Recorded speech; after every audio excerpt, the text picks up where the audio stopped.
amici e amiche del segno del Sagittario, benvenuti, io sono Angela e questo è Exota Record ed è così che mi trovate sui social. Questo è l'oroscopo settimanale dal 25 al 31 maggio. Prima di iniziare vi ricordo che è una lettura generica, prendete solo ciò che vi risuona di più, se volete potete integrarla col vostro ascendente. In descrizione al video trovate le recensioni dei mazzi usati e i link per acquistarli e anche i link alle playlist per conoscere il significato delle carte della Sibilla Lenormand e della Sibilla italiana. Vi invito a iscrivervi e abbonarvi al mio canale per sostenere il mio lavoro. Vi ringrazio moltissimo se lo farete o l'avete già fatto. E adesso partiamo con la lettura, andiamo a vedere le energie principali per la vostra settimana, i segni zodiacali da attenzionare, poi vedremo l'amore e le relazioni, il lavoro e le finanze.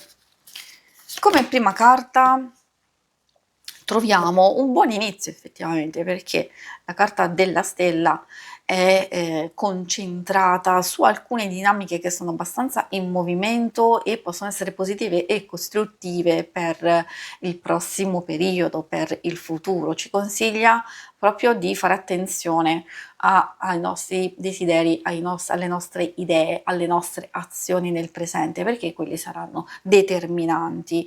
Indica anche una fase di rinnovamento, di speranza, di fiducia, di ottimismo e di obiettivi. Magari può esserci una nuova ispirazione proprio per portare avanti i nostri obiettivi o anche per far nascerne dei nuovi.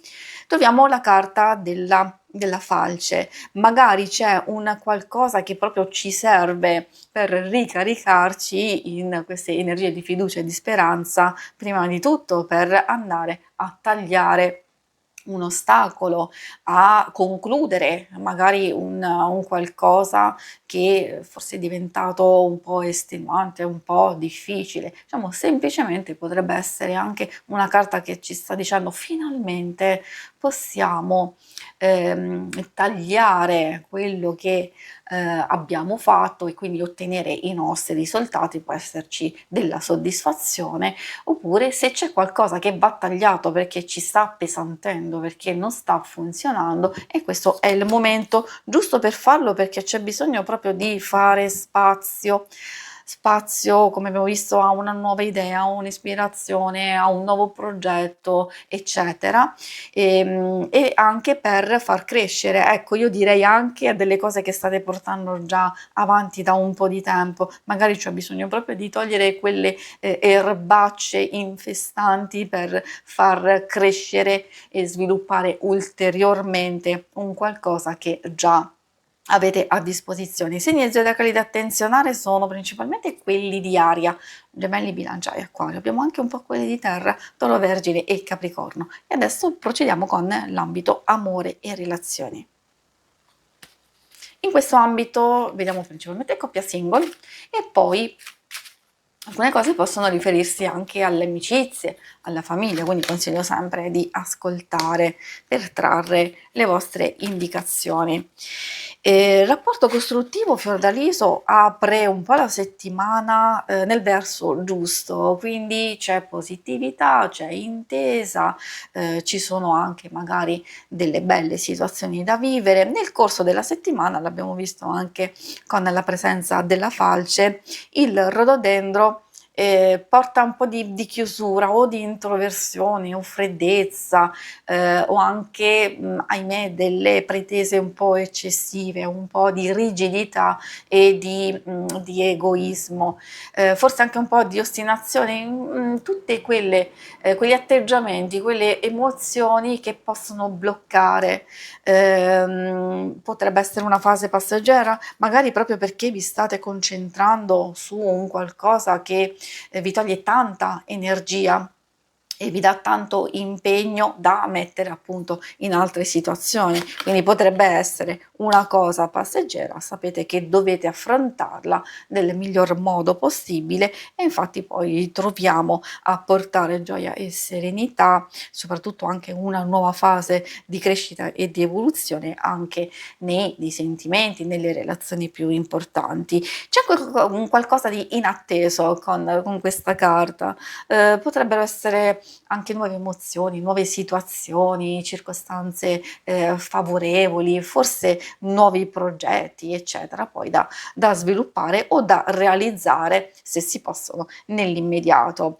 Per i single abbiamo una settimana che per certi aspetti può essere molto interessante sia per andare a togliere, eliminare qualcosa, soprattutto di situazioni pregresse, e avere una maggiore chiarezza in quello che desiderate, in quello che state cercando. Quindi se già sapete di avere a che fare con delle persone che vi portano emozioni contrastanti, conflittuali, non ci sono possibilità di riscontri positivi, quindi di procedere, andare avanti o di esserci proprio effettivamente una frequentazione, una relazione, io direi che questo potrebbe essere proprio il momento giusto per tagliare metaforicamente queste erbacce e procedere, anche perché, come dicevo, il lilla porta una nuova fase, nuovi sviluppi, quindi anche nuova conoscenza, una nuova storia, quindi c'è trepidazione e desiderio per delle novità.